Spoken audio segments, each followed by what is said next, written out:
한일 정상이 외환 위기가 발생하면 서로 외화를 즉각 융통해주는 양국 간 통화 스와프 규모를 700억 달러로 확대하는 데 합의했습니다. 이재원 기자입니다.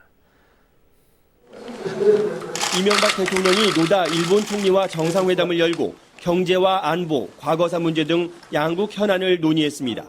두 정상은 세계 경제 불확실성에 대비하기 위해 양국 간 통화 스와프를 기존 130억 달러에서 700억 달러로 확대하기로 했습니다. 금융 통화 협력을 강화하는 것이 중요하다는 인식하에서 700억 불 규모의 한일 통화 사업을 실시하기로 합의를 했습니다. 원화와 엔화는 물론 달러화로도 통화 교환이 가능하도록 해 외화 유동성 공급 효과를 높였습니다. 한일 FTA 교섭 재개를 위한 실무 협력도 강화해 나가기로 했습니다. 早期に日韓 EPA 交渉再開に合意できるよう、交渉再開に必要な実務的な作業を本格的に行わせることで一致をいたしました。 북핵 문제와 관련해선 조속한 북핵 폐기를 위해 긴밀히 공조한다는 데 뜻을 같이 했습니다. 일본군 위안부 문제는 거론되지 않았고 과거사는 총론 수준에서 의견 교환이 이루어졌습니다. 과거사에서 연유하는 문제들에 대해 일본의 적극적인 노력이 필요함을 또한 말씀을 드렸습니다. 일본은 노다 총리의 방한을 계기로 한일 도서협정에 따라 우리에게 돌려주기로 돼 있는 조선 왕조 대례의궤 등 5건을 반환했습니다. KBS 뉴스 이재원입니다. 이명박 대통령이 오늘 한일 정상회담에서 일본군 위안부 문제의 우선적인 해결을 촉구했습니다. 노다 일본 총리는 인도주의적 견지에서 지혜를 내겠다면서도 평화비는 철거해달라고 요청했습니다. 첫 소식 최재현 기자가 전합니다. 1시간가량 이어진 오늘 한일 정상회담은 팽팽한 긴장감 속에 진행됐습니다. 이명박 대통령은 회담 내내 일본군 군대 위안부 문제에 대한 노다 총리의 정치적 결단을 촉구했습니다. 한일 관계가 한 단계 도약하기 위해서는 걸림돌이 되고 있는 군대 위안부 문제를 반드시 해결하고 넘어가야 한다고 설득했습니다. 걸림돌이 되고 있는 군부 위안 문제를 우선적으로 해결하기 위한 진정한 용기를 가져야 한다고 생각합니다. 노다 총리는 군대 위안부 문제에 대해 앞으로 인도주의적 견지에서 지혜를 내겠다고 말했습니다. 그러면서도 주한 일본 대사관 앞에 세워진 평화비는 철거해달라고 요청했습니다. 이에 대해 이 대통령은 위안부 문제가 해결되지 않으면 제2, 제3의 평화비가 건립될 수도 있다며 거듭 일본 측의 결단을 촉구했습니다.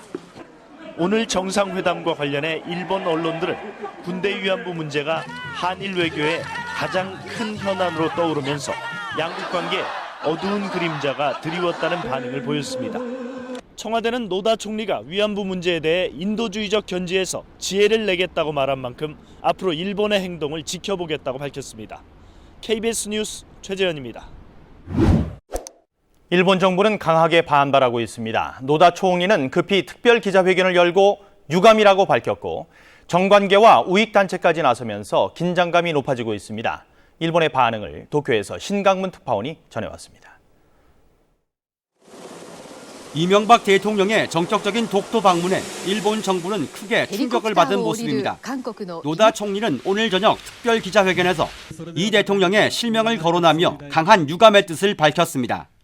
이명박大統領とはお互いに未来志向の日韓関係を作ろうということで様々な努力をしてきたつもりでございますが、極めて遺憾に存じます。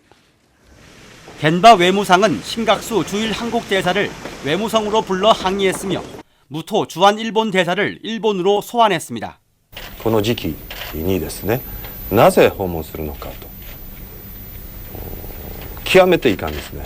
我が国の立場と相入れませんから。 정계의 반발은 더욱 거세 여야 국회의원들이 공동 항의 성명을 발표했습니다. 또 일부 강요는 오는 15일 야스쿠니 신사 참배를 강행하겠다고 밝혔습니다.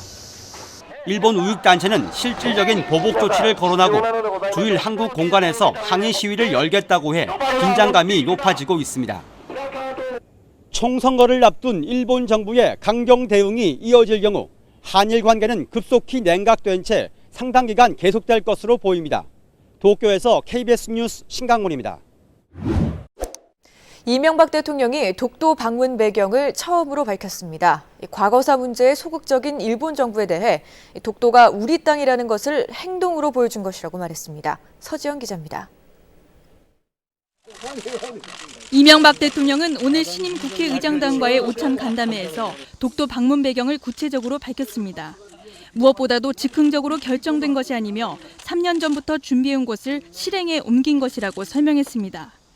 이 대통령은 일본군 위안부 등 과거사 문제에 소극적인 태도를 일관하는 일본 정부에 대해 독도가 우리 땅이라는 것을 행동으로 보여줄 필요를 느꼈다고 말했습니다.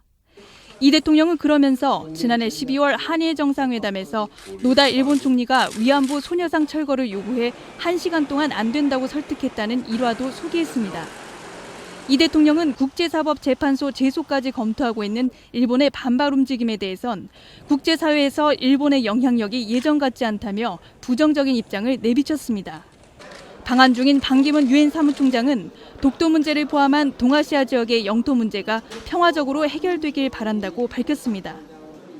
당사자들 간의 이런 대화를 통해서 문제를 해결하기를 기대를 하고 있습니다. 청와대 관계자는 이 대통령이 천연기념물인 독도를 녹색섬으로 개발해야 한다고 밝힌 점을 언급하면서 방파제 등 해양시설물 추가 설치는 보류될 것이라고 말했습니다. KBS 뉴스 서지영입니다.